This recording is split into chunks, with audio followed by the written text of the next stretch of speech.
Welcome to the National Institute for Industry and Career Advancement Accelerator Series, virtual forums designed to help educate and inform individuals and organizations about the services and solutions they provide to facilitate talent pipeline development and establish innovative registered apprenticeships. Today's virtual forum is From Service to Success, Registered Apprenticeships for Returning Service Members. Now, please welcome our moderator for today's event, Michelle Layden-Lee. Michelle is a technology industry veteran.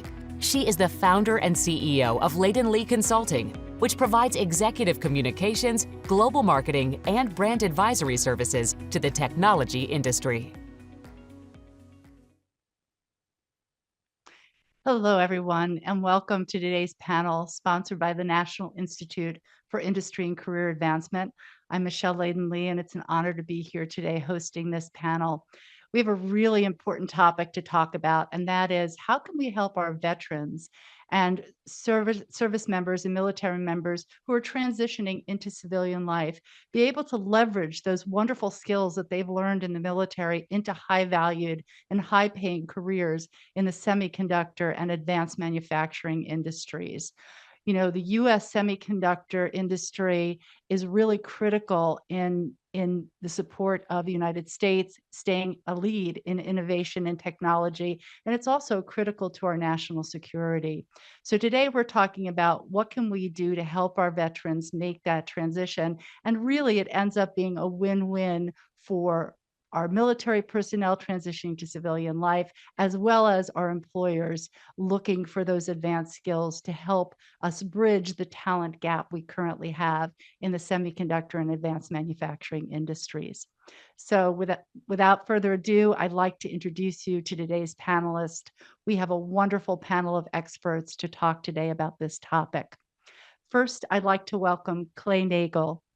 Clay is the Senior Director of the National Center for Skills-Based Learning at the National Institute for Industry and Career Advancement.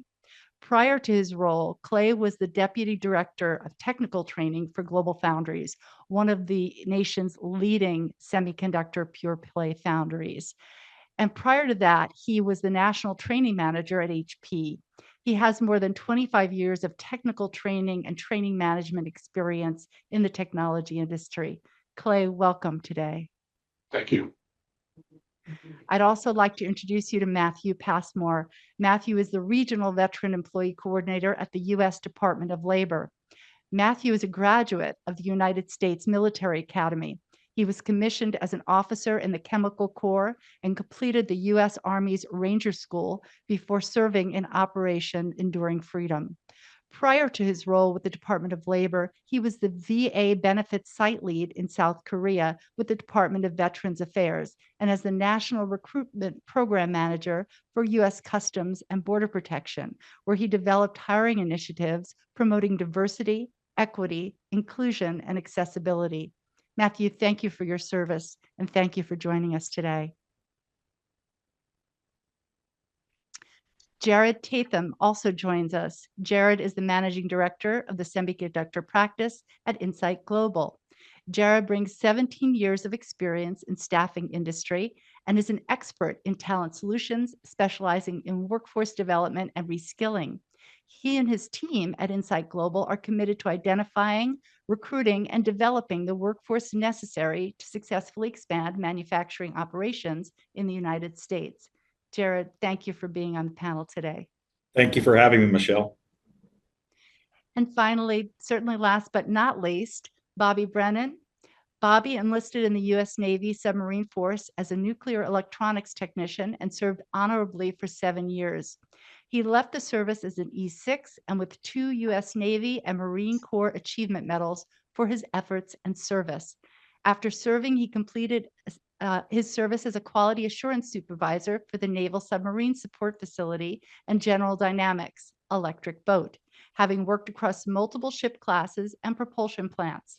He then joined the semiconductor manufacturing industry, starting at Tokyo Electron America, where he was the engineer in charge and project manager for the single wafer disposition department. In 2017, Robert joined GlobalFoundries Fab 8 as the lead engineer for the atomic layer deposition engineering team within the single wafer diffusion process module. He is currently a member of the business operations team at Fab 8 Global Foundries and is the site lead for the Fab 8 Central Training Team. Robert, thank you so much for your service and thank you for joining us today. Thank you. It's a pleasure to be here. Well, I don't think we could have a better panel lined up for this conversation. So we're going to get right into it. But before we get started, I do want to remind everyone who's online and watching us live that we will spend some time at the end for questions from the audience. So please get prepared to send us in some questions, and we're happy to discuss those at the end of the panel conversation. So with that, let's get started. And first, I'm going to turn to Clay, to you to start us off and kick off the conversation.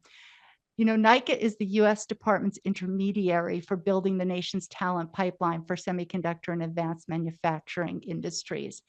Veterans and returning military personnel bring a great skill set from their experience in the military and talent that we can tap into in these industries.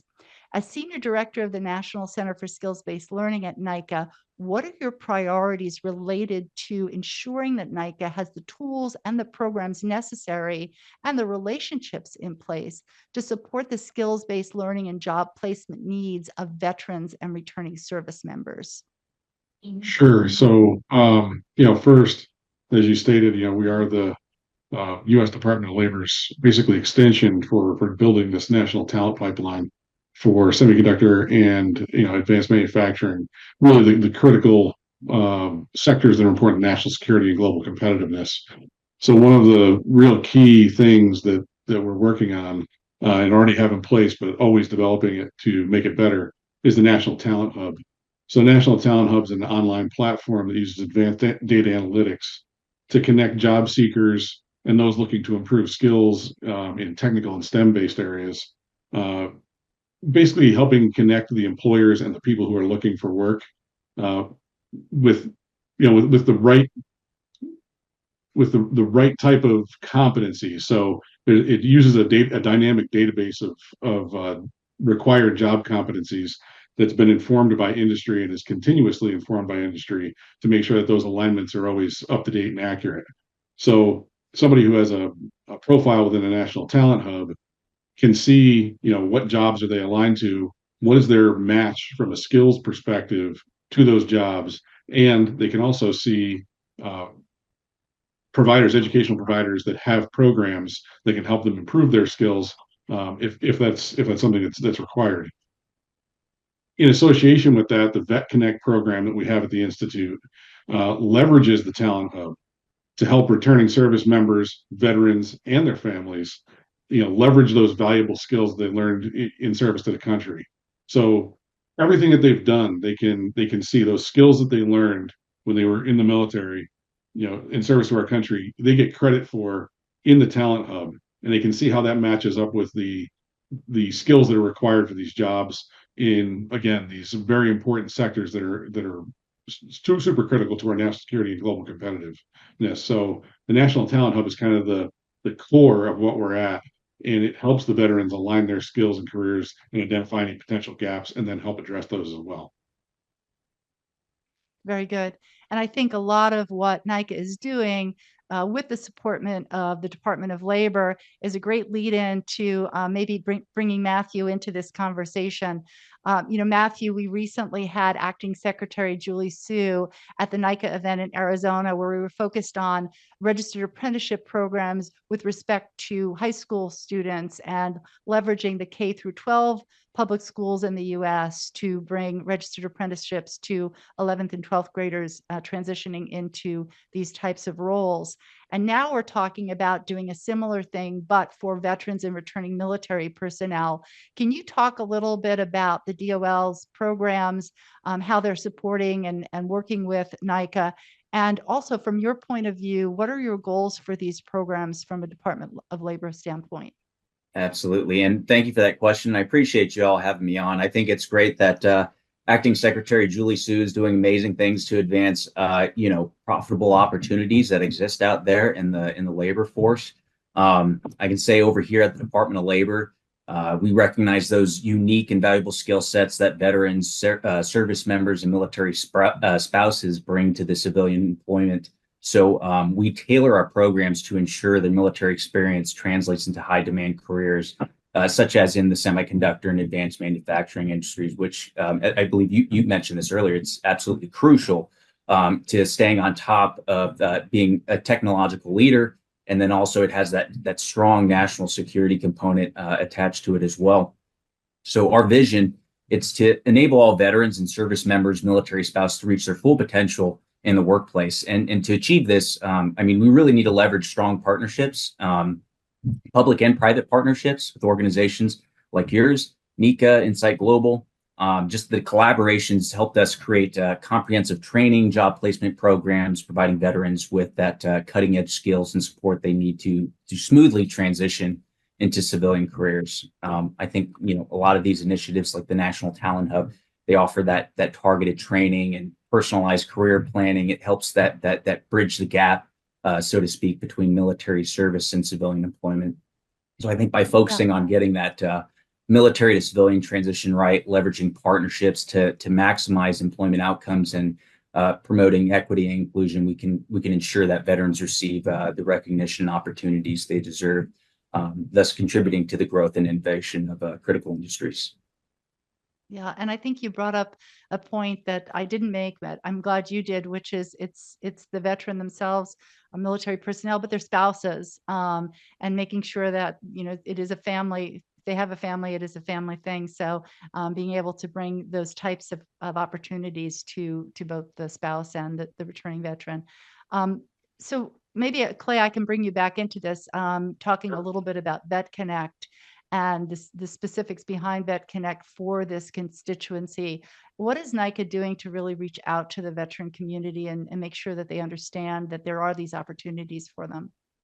Sure. I mean, so we're, not only reaching out individually through our own connections that we have and relationships that we have, but we're working with partners like Insight Global to really expand this effort, because they're providing the services to many companies. So they're deep into this as partners with us. And again, it's leveraging all of our partnerships and all of our personal connections that we have to all of the veteran services and the military outreach, to make sure that everybody's aware of the tools that are already at the fingertips, right? It's theirs for the taking. There's nothing that needs to be created here. There's nothing else that needs to be done. And building a profile in the Talent Hub is easy. And once you're in there, then you can see the opportunities that are available. And again, Insight Global is one of our partners in that. Actually, Jared and I had some deep discussions about this just last week, and we're going to be having some more as we move forward. So. Yeah, and that's I'm going to actually make a transition over to Jared since we're on that topic, because I do want to maybe talk a little bit about the recent announcement between NIICA and Insight Global. And this was a partnership specifically focused on veterans and workforce development with veterans. Jared, could I turn to you next, and maybe can you talk a little bit about what that announcement was and the efforts that you're making, partnering with NIICA to support this effort that we have to bring veterans and military personnel into the industry? Of course, and we were incredibly excited for that announcement to come out last week. The announcement was really a culmination of probably 6+ months of work in partnership with NIICA for us to really identify the best talent streams for us to address the workforce shortage we're forecasting in semiconductor. Depending on the articles you read, it's 60, 70, 80,000 workers that we're expecting to be short going into 2030. And at Insight Global, we really focus on two major areas. One, we are world-class when it comes to identifying talent, and then taking incredible care of that talent to develop their skills over the course of time. So the partnership with NIICA was a way for us to create a certified or a registered apprenticeship program in order for us to garner the benefits of all the work they're doing through the National Talent Hub to bring that to life. And really the biggest advantage, I think, in the partnership with NIICA that Insight Global brings to the table is just the ability for us to create those individual connections. Last week, as Clay mentioned, we had the opportunity to connect at Semicon West in San Francisco, and there was a lot of conversations in regards to workforce development. How do we get ahead of the talent challenge? What are those near skilled resources that we can draw in to really address this really important industry for both economic and national security.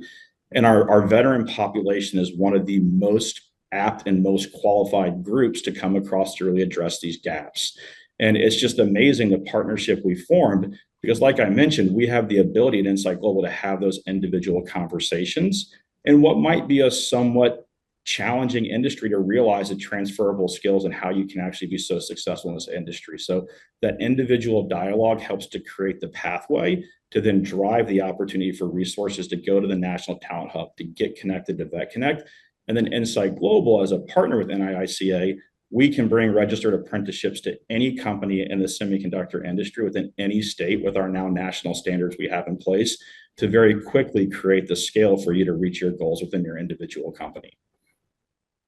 Yeah, I think that's a great transition, because I'm going to pull Bobby into this conversation, this idea of transferable skills. And Bobby, I know that you actually made this transition, so I think it'd be great for us to hear from you. You transitioned from your role in the Navy, and now your business operations at Global Foundries. But at one point when you were at Electric Boat, you decided to transition into the semiconductor industry. Can you talk a little bit about your experience in that transition and some of maybe the highlights, but maybe some of the challenges that provided to you, and what can you tell other veterans and military personnel that are looking to make that transition? How can you help them with their choice? Absolutely.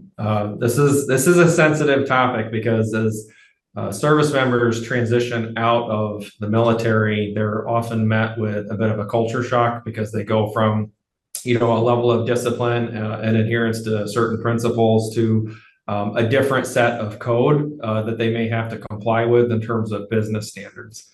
When I was transitioning out, it was a family decision. I had fully intended to remain in the service until they kicked me out. But I didn't necessarily plan on starting a family, and I realized that submarine service was not going to be very effective for them or the best decision for them, and I had to, make a bigger decision in life for what was best. I actually was hired by 2 Navy vets, so I like to think of it as being blessed that veterans were helping veterans in terms of transition. They were already familiar with what my job was in the Navy, specifically on submarines, and those were the skills that they were looking for. So they had been on the lookout for someone like myself with those necessary capabilities and competencies like what Clay is talking about to be able to deliver what they needed for the business. In terms of helping them transition, it certainly helps to have a good resume. I think the best thing that I did was I actually did some job shadowing in my last 6 months in the service. So I had done some shadowing with Electric Boat with a couple of different roles and a few businesses externally with the permission of my Naval Command to spend a day or two with those employers to make sure that I knew what I was getting into and that I was comfortable with it. You had mentioned some of the necessary skills that service members bring or need to bring, and I think the big thing that sets them apart is discipline, attention to detail, and adherence to those principles and standards I was talking about. And specifically in business terms, that means compliance, right? Which is something that we're always looking for to make sure that employees are doing the right things when nobody is looking, and that we don't have to continuously follow up with them. That makes them highly independent and capable. I hope that answered your question. Yeah, no, that's wonderful. And actually, I wonder if you can talk a little bit more about culture, because I think from, the conversations that I've had with friends and colleagues who have transitioned out of military life into civilian life, sometimes culture can be the rub. And maybe you can talk a little bit more about that. And then how some of these apprenticeship programs and programs that NIICA and Global Insights are helping with can actually help with that culture transition. Very good question. I personally did have a bit of a shock when I transitioned out. And it took some getting used to. It took some coaching from some of those veterans that I was mentioning earlier. It took my discipline and being able to go to my civilian counterparts who have been civilians their entire lives and to ask them for coaching. What could I do better in this situation, right? And that's the thing with coaching and feedback, is it needs to be a two-way street. So veterans need to keep in mind that there are going to be rough days, and just because there's a standard doesn't necessarily mean everybody's going to comply with it. And that's okay. We need to be mindful that we can't continuously follow certain things all the time, and that sometimes there's gray areas. It's very opposite in the service, where everything is very black and white. You follow what you're told in terms of orders or commands, and again, you adhere to compliance and standards. But in terms of where we're going culturally, things change, people change, culture changes, and you need to be open to that. So having an open mindset, a growth mindset, finding a good mentor who can help you transition is very helpful. And internally within Global Foundries, myself and other veterans have been looking towards enabling people to be successful with that by having a veteran mentor help coach a new veteran transitioning into the service. And for the apprenticeship specifically, having some form of behavioral or culture shock class is very helpful in getting them to understand what they need to be experiencing with, because going from being on call and on duty 24/7, 365 to a 8 to 5 days a week is significantly different, right? So having that discussion with them often goes significantly further. Yeah, thank you. That's really helpful for folks to keep in mind. I'm going to transition back to Clay, maybe get Clay, you involved in this conversation, because it seems to me that one of the things that we're really focused on is this idea of registered apprenticeship programs.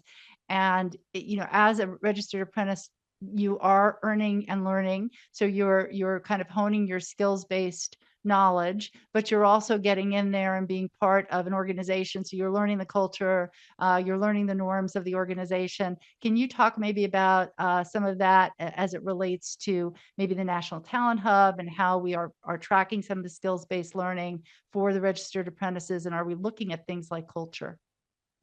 Yeah, so I mean, I guess the first thing to kind of tie back into what Bobby was just saying, one of the nice things about apprenticeship, should a company have an apprenticeship like Global Foundries does, and veterans get involved in it, right? So as they build their profile in the National Talent Hub, they realize that yes, there's an apprenticeship available, and my skills meet the needs of that particular position, so they can transition very quickly into a company like Global Foundries through an apprenticeship and get their foot in the door. And the nice thing about an apprenticeship is it's very structured, right? There's related instruction, there's on-the-job training, which is very structured, and again, it kind of fits into at least a piece of that mold of the discipline that they were used to in the military, right? So it helps them transition from, again, that very black and white that Bobby was just talking about, to the maybe some black, white, and a little bit of gray, right? So it doesn't just go completely gray on them. So that's a really good fit, and it's nice because, again, building the profile and Talent Hub is the first piece that says, wait, all of those skills, all those things that I was doing in the military are a fit there.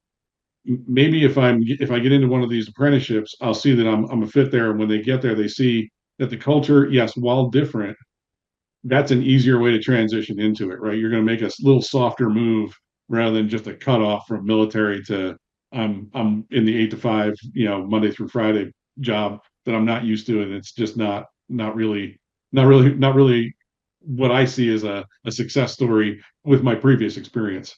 So again, all of this stuff is designed to have that real structure to it, so that veterans and others who really don't understand that they're a fit for this industry or for advanced manufacturing as a whole, there really is a fit for them, because that structure is built around them and it's there to usher them through. If they follow along and they have the discipline, the personal discipline to do it, they will succeed once they get their foot in the door. So it's a tremendous story, especially for the veterans, to be honest with you. Yeah. And I know Global Foundries, and I suspect a lot of the employers, but I know Global Foundries has an employee resource group as well for veterans, which is really nice because it's a support structure internally for employees who are returning military. Right. And many companies are doing that these days, but yes, Global Foundries does have that. Yeah. I'm going to turn over to Jared, because I think, let's maybe look at this a little bit from the employer standpoint. What are some of the employers maybe challenges or things that they need to think about as they look at bringing this constituency, veterans and military, into the labor force? What are some of the challenges they might face? For sure. And I think Clay hit this very well, Michelle. I think a couple of the keys is really how do you build that environment in order for our veterans to have that level of comfort to really find success. And there's a multitude of different ways you can do that. One, of course, is the veteran energy. One is, creating the mentor program that Bobby talked about. Everybody's got their own way to kind of create that mix.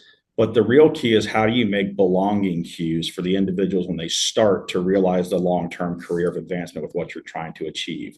The more connectiveness you create to your organization to what they're trying to achieve, the more they're able to bring their full self to work and really create that long-term growth. And that's really across the board, right? It's with every individual you bring into your company is how are you actually getting the most out of that person by creating that connectiveness. There's a little bit of a different mix with our veteran communication, like Bobby said, going from chain of command more to a civilian side lifestyle to make certain that we're actually creating that long-term sustainable success for these people or these individuals to really advance their careers. So it's the same target, the same goal, but making sure that you're aligning the hard skill development with that soft skill development upon that transition just leads to the greatest talent outcome for the resource. Yeah, that makes sense. I'm going to do a little pause right now and just remind our audience that we are taking questions, and we're going to be able to address those questions at the end of the panel conversation. So please remember to go ahead and send some questions in. We'd love your questions and we'd love to be able to address those. So please, if you have a question, please go ahead and submit one. I'm going to turn to be a little bit more tactical now. If I'm a veteran or I'm military personnel that I'm looking to transition into civilian life, what's my steps? What do I do next? I'm going to throw this out to all of you. How do I navigate trying to figure out how I get into a registered apprenticeship program or look to see if I actually have the skills needed or I can leverage the skills that I have to get into these types of careers? Yeah, And I can anybody jump else, in go really ahead. fast. I very much so have a passion around this topic. And I think Bobby said it so well in his opening statement in regards to the aptitude, the timeliness, the discipline that our veteran workforce has coming across into the civilian side workforce. And there are so many just intangible skills that our veteran population innately has that we have the ability to really develop and kind of create that new pathway for success in a career side.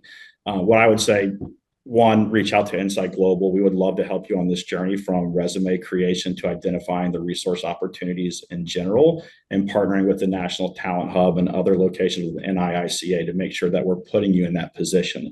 But there is a multitude of opportunities, and the key is really trying to create that cross correlation of skills and having somebody help you to understand where you do fit in this ecosystem. It's amazing. At Semicon West last week, I was listening to a panel about our workforce development in the veteran community. And there was an amazing question from someone in the audience trying to figure out with her husband transitioning, that was more in a bomb technician based role in special forces. And would that correlate? And there was 3 or 4 people in that audience that immediately stood up and were like, absolutely. The understanding of chemical compounds and how chemicals operate and what that means in the semiconductor manufacturing, there's such a high level of correlation. But the key is connecting those dots isn't always easy to understand. So having those conversations, reaching out and realizing that your background in electromechanical and maintenance and electronics and pneumatics and avionics and microwave, the list goes on and on and on. There's such an amazing career opportunity for you in the semiconductor field where all we are doing is continuing to see growth. You have the opportunity to align really within the mission we are driving to create that independence in the highest tech world that we live in today. So there's just such a great thing. Larry Smith at Tokyo Electron America, he was the chairman of the board. Bobby, obviously, I'm sure you know him as well with your experience at Tokyo. I know Larry. Oh, yeah. He had one of the most amazing lines last week in his speech that you're just continuing your service in a different industry. And when you put it like that, it just simplifies what we're trying to achieve and allows us just to run forward together. Yeah, and an industry that's really critical to our national security as well. So I think that is a great way of putting it. Let me ask also the whole panel. I I wonder if there also might be some hesitancy from some veterans and military who are making this transition, who might have a disability and might be concerned about whether that disability is going to have an impact for them, on them being able to get into a career in semiconductor advanced manufacturing. Can you talk a little bit about that, and what are some of the things that they should be looking at to make that transition? To anyone on the panel. I can talk a little bit about that. It's a very good question because being a veteran, and one of the reasons why I was able to transition out of the service was I did have a service-connected disability. I had received an injury, and I ended up having to have back surgery.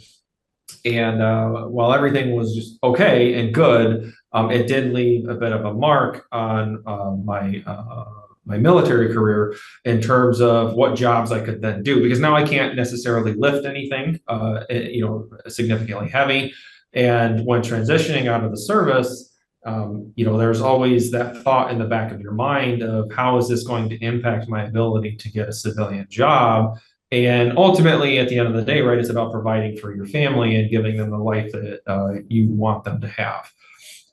I know there are other veterans that I work with in the fab, in the clean room environment, who have similar disabilities. Some who have issues with hearing loss. One individual, a couple of fingers on their hand don't necessarily function the way they would all the way. I do have nerve damage on my leg, so it does affect me in certain areas and certain times when I'm trying to do certain movements.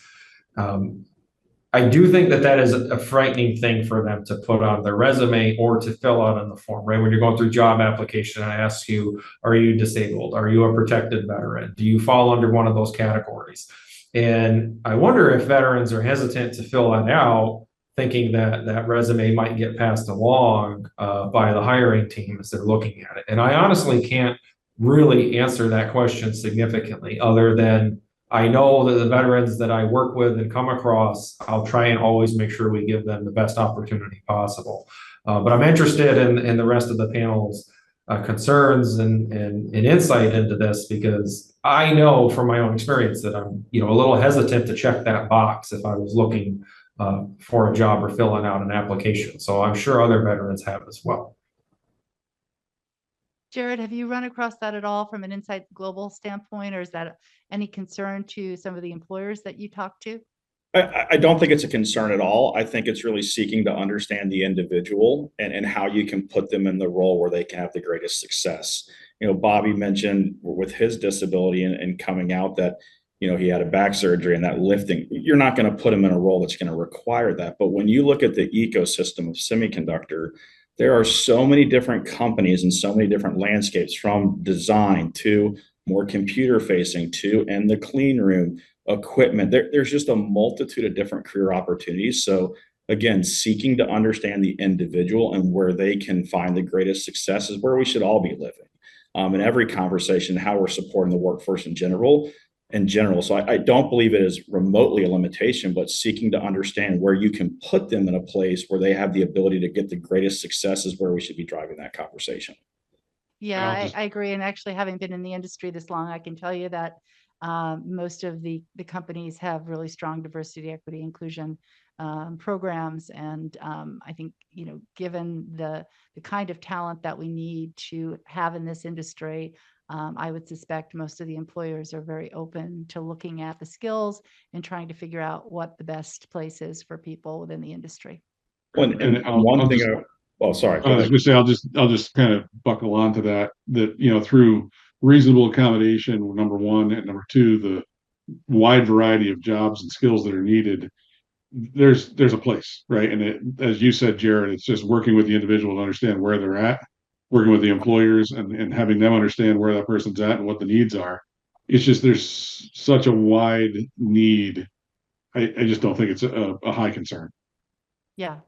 And I think it's one of the reasons I'm glad we're talking about it, because I did want to sort of, anyone who is listening who might have that concern, I would encourage them very much to get out there, join, go ahead and go to NIICA's website, NIICA.org, look at VetConnect, look at National Talent Hub, start to make those connections, and really encourage you to look into the industry, because I think there's a lot of opportunity for you in our industry, and we need you. Yeah, and one thing I would just highlight there too, Michelle, I mean, Bobby, it hurts me to hear that you have that fear of checking that box, and that fear is real. That is a real fear that our transitioning service members have. And one of the things, a common term I think we've heard before is impostor syndrome. And there's already a level of imposter syndrome transitioning from the military service into the civilian workforce in general. You add the layer of disability and do I don't. But what I would just really advise and tell everyone is the only way to bring your whole self to work is to be realistic in where you're going and what you want to achieve. That is not something to hold you back. It's the area that we can better align to make sure we put you in that correct area for you to succeed across the board. So it's a very real fear. Imposter syndrome exists across the board, and that is something that we have to make sure we stay ahead of to put people in roles to be the most successful. Oh, for sure. Very well said. Clay, I'm going to go back to you. So I started to say it a little bit, that if somebody's watching today and they're going, wow, maybe this is an opportunity for me, what are the next couple of steps that they can make today to sort of start this journey? What should they do? So you went down the right path. So they can, obviously they can reach out to our partner in Insight Global, but they can go directly to NIICA.org, and they can check out really the whole site. But if you go to there's a link at the top for the National Center for Skill-Based Learning. If you go there, you'll see all of the things that we're doing to build that pipeline, including our veteran outreach stuff. And the first stop would be the National Talent Hub. So, take a look at that, take a look at different programs that are available, including Vet Connect, and, start to get a feel for the type of work that's being done, and, go ahead, build a profile, and see where the fit is, and keep checking in with that, because again, it's a dynamic database, and we're doing things to, update that on a regular basis. Conversations this morning about it again, but that's a first step that you can do to start seeing the wide variety of things that are available for veterans, coming right out of the military. And a lot of that is aligned with the types of jobs that require the skills that you already have and the discipline that you already understand. I think that's the real important point to make. And that's literally the first couple things you can do. And again, to back over to Jared on this one, Insight Global is our partner, one of our big partners on this push. And that announcement last week was huge, right? And I think they're working with a lot of different employers. We're working with all the same employers. We're partners in this. It's worth going and checking it out to see really the need that's there. And we don't have enough people to fill the pipeline. So the more veterans we can get in, the better off we're going to be. Yeah. And Jared, what is the general feedback from employers that you're talking to around bringing this constituency into the industry? From an industry perspective, I would say this is one of the major focuses to really fill that talent challenge we foresee going into 2030.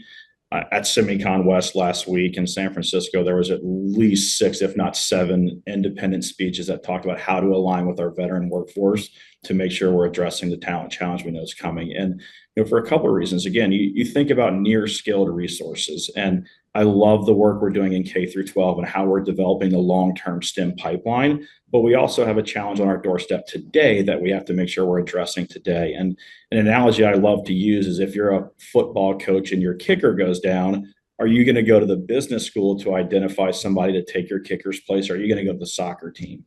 Just like Clay said, that veteran community has such near skilled talent that can very quickly lead to productivity in the semiconductor market, that it is aligned to the customers we're talking to. And now that we have our program in place aligning with NIICA, we're taking it to the industry across the world. It is really a win-win for everyone. Sorry, Clay, go ahead. Cornerstone. I just say it's a key cornerstone of our short-term, medium-term, and long-term talent pipeline development. So, as Jared said, we're doing a lot of things in the K-12 space. We're doing things, in the community college space, CTE programs at the K through 12 level. I mean, there's a lot of things, but a lot of that's not going to bear fruit right away, right? Where we have the ability to get in the near, medium, and long term with veterans, it's going to be a focus literally for the rest of the time in the workforce development space. Yeah. Maybe let me turn to Matt and to Bobby and ask a question that I think is on folks' minds. If you are a veteran and you're looking at something like a registered apprenticeship program, is there a worry that I'm going into this earn to learn program? What's that salary going to look like? Am I going to start at a lower salary? Am I going to be able to make that work? I've got skills, but am I going to be like a little disadvantaged coming into that from a salary perspective? Is there any concern around that? And how would you address that? So that's a great question. And I think there might be concern around that. I know one of the big things, and this is why I commend you all going ahead and doing your K through 12 initiative. It's just, you don't know what you don't know, right? And the same applies to really all audiences, K through 12, and then your veteran audience too.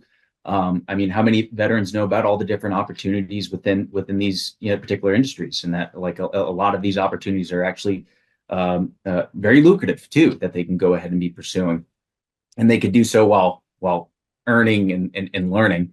I would say to kind of help better understand all the minutia that's kind of involved with that, we have a specialized TAP curriculum. So when soldiers are transitioning out of the military, and it's evolved over the years now. But as soldiers getting out of the military, they're mandated to go ahead and take certain core requirement classes to be considered career ready. And we have one specifically that goes over career technical roles and apprenticeships and how to go ahead and best navigate that whole process and what it would look like. Is there any way that they can tap into their GI Bill to help offset some of that?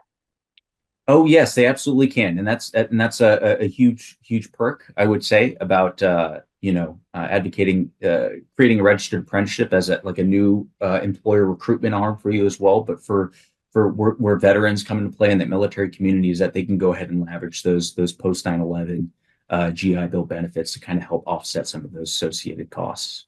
Mm-hmm. Yeah, that's great to know. And Jared, I was going to ask you, I think there's a PHA stipend. Can you maybe talk a little bit about that and how that can be used?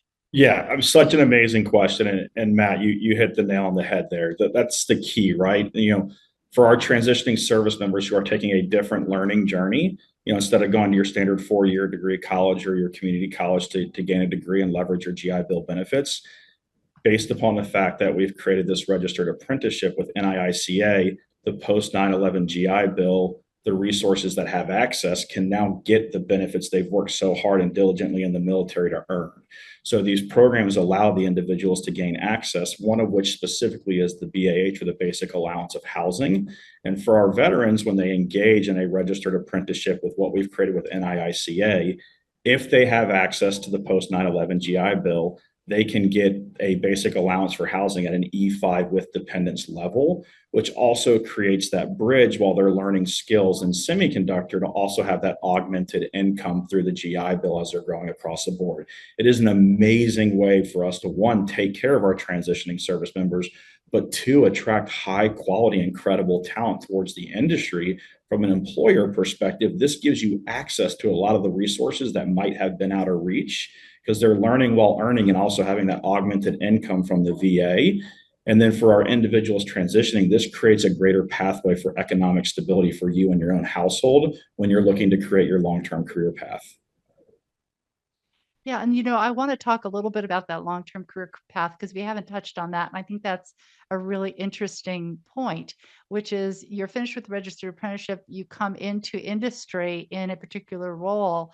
But in the semiconductor industry, there's oftentimes a very nice opportunity within a company to then advance in your career, even if you want to go on to, for example, more schooling.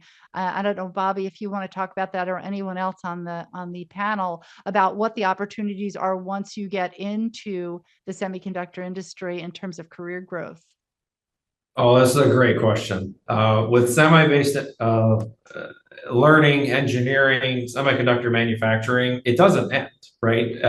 It really doesn't end. Every couple of years, somebody's trying to push the node, and they're trying to come up with a new way that we make the devices smaller. That typically means that new machines come out, and the machine that you were working on for the last 5 or 6 years might not be the same, and you have to relearn something. So I am a big proponent of continuously working on your education and your development. I continue to take college classes, sometimes just for the fun of it, just so I can learn something new and different. And I urge veterans to have that same mindset, right? You're never going to stop learning. You're often promoted before you're typically ready when you're in the military. So, I was not ready for E6. They promoted me anyways, and they said, you'll figure it out.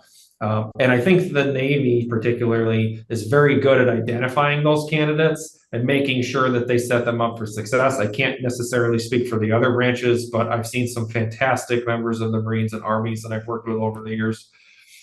You need to have that same structural mindset as you come out. You get those GI Bill benefits, use them, take advantage of them, right? They're there for you. You deserved it. You earned it.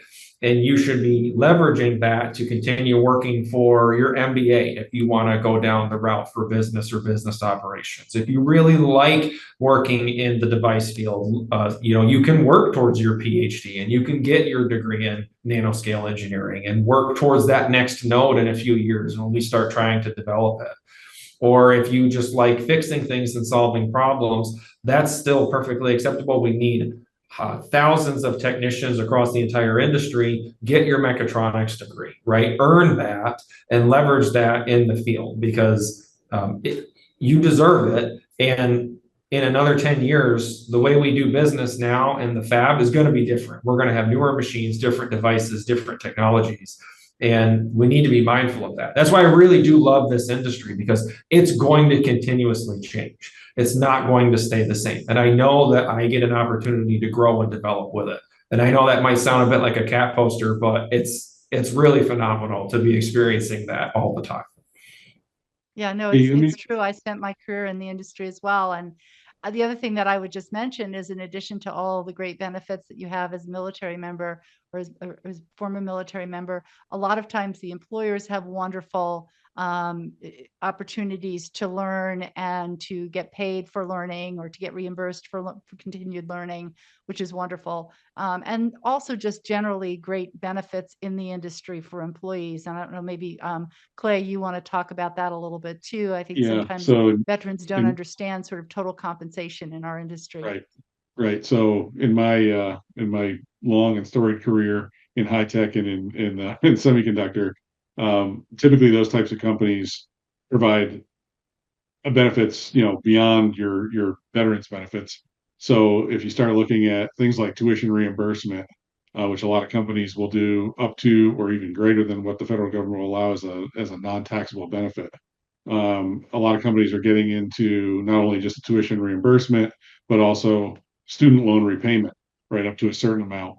There's usually most of those companies have direct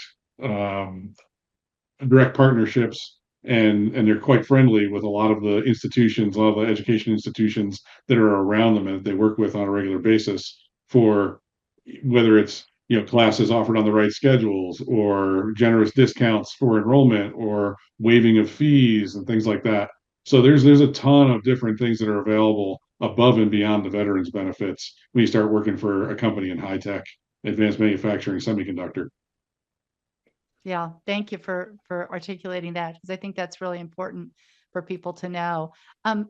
Actually, I'm getting some questions in from the audience, which is wonderful. So I'm going to turn over to a few of those. And Matt, I think this is probably best for you, Matthew. It says, I'm going to read it because I'm not familiar with this. It says, SkillBridge is great to use to get through the transition period. Is there is there a perspective from DOL standpoint in using SkillBridge with more employers linked to registered apprenticeship programs so that they have an easier transition when you're coming out of the service, since you may already be connected to an employer in a registered apprenticeship? Okay. There is a lot there. Okay. So I would say so in my current role as a regional veteran employment coordinator, and I cover down on 2 regions for our team.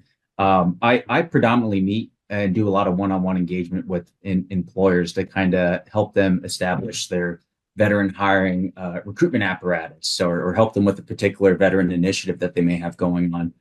But for that employer that's just starting off and everything, I kind of just lay out the whole shebang. And one of those, one of 2 programs that I talk about is of course, registered apprenticeships, and then I also talk about the DoD Skill Bridge program. I think recent stats that I looked at, last year alone, we had over 200,000 transitioning service members exit the military.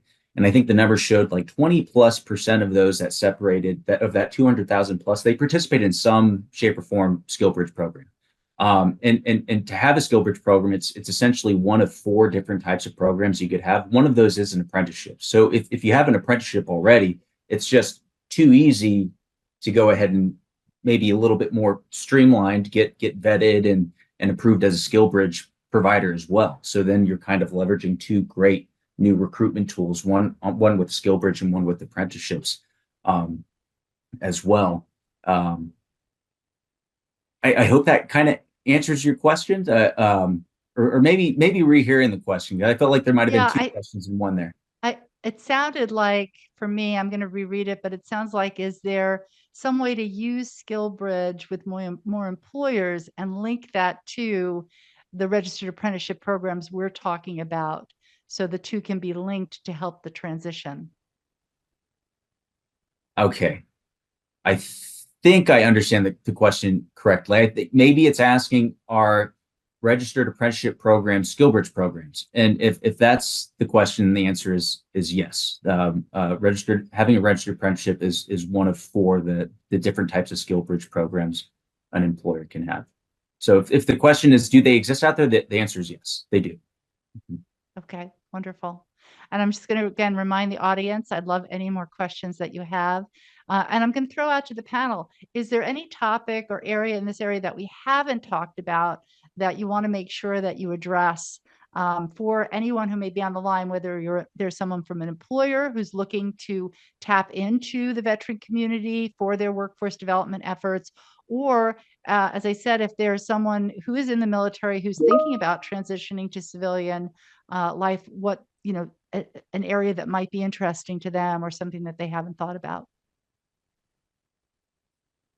Anything else anyone wants to cover?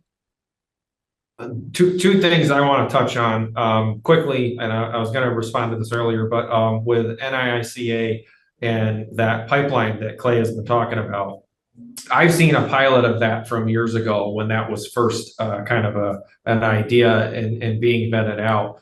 I really wish I had something like that when I was exiting the service. Like, it is a really phenomenal tool that if they continue to feed and develop it, you'll be able to find where you fit in what job based on what you did in the service. And I just want to say just firsthand that I think that's a very helpful tool and that they're on the right path with that.